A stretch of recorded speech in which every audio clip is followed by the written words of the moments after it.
Let's go to our forecast. We are bracing for one of the coldest nights, not only of the year, but of the winter season. Brittany, I know it could get colder once we pass into 2026, but this is going to be tough to contend with, especially for folks who are going to be outside. Yeah, it could be our coldest we've seen since 2024, and this is tomorrow night and into very early Monday morning. But some of the areas, Colin, that are going to be the coldest, of course, where we're looking right now, Beach Mountain, Sugar Mountain, all of our highest communities there up in our mountains. Now, 3,500 feet and above, we will see colder temperatures across the board, but even places like Boone and Jefferson could see feels like temperatures between 15 to 20 degrees below zero, which is why right now Ash, Watauga, Avery County are under a cold weather advisory. That starts tomorrow at 5 p.m. and goes until Monday at 9 a.m. But before we get there, they also have a burst there of snow possible overnight, 1 to 2 inches at a maximum for those highest elevation spots. But this will actually make it even colder because when there's active snow on the ground, think about what happens when we warm the air, right? The sun beats down, warms up the ground, and then the ground inadvertently warms up the air.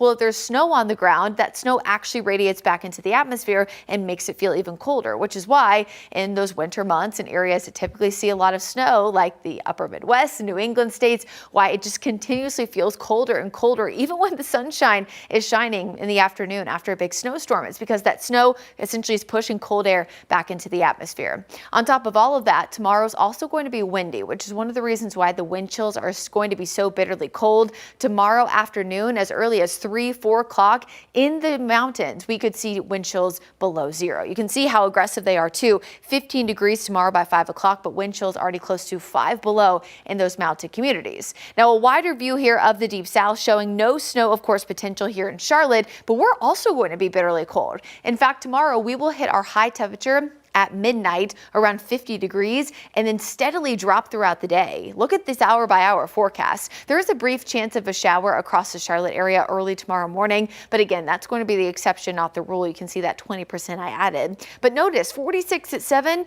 but by 7 p.m. it's 29 with a feels like temperature 10 degrees lower than that. So I want to show you how we're progressing tomorrow. Here's Sunday at 6 a.m. feeling like 40 in Charlotte. Teens up in the mountains. By 6 p.m. it's feeling like 16 in Charlotte, already 15 below up in those mountain communities. And we're going to drop out between Monday, midnight and 3 a.m. Notice 7 degrees for it feels like in Charlotte, about 5 to 10 below in the mountains. So it will be in the single digits, thankfully, while many of us are at home in bed. But even throughout the afternoon Monday, our warmest wind chill the entire day on Monday is around 30 degrees. So it's going to be cold from start to finish. For those who don't like cold weather, the good news, of course, is that we're going to see a pattern flip getting closer to Christmas. So Sunday night is certainly a 3-dog night. Remember, that's an old saying for measuring how cold it was at night by the number of dogs you needed to sleep in bed with you in order to stay warm. I also do have to mention, right, can't forget that tonight is also the peak of the Geminid meteor shower. So if you can get out between midnight and 2 a.m. heading into tonight, that would be a great view to see. But again, other than that, Sunday night through Monday, that's when we're keeping folks weather alert. Good news is, though, we're rebounding back to near 60 degrees by the end of next week.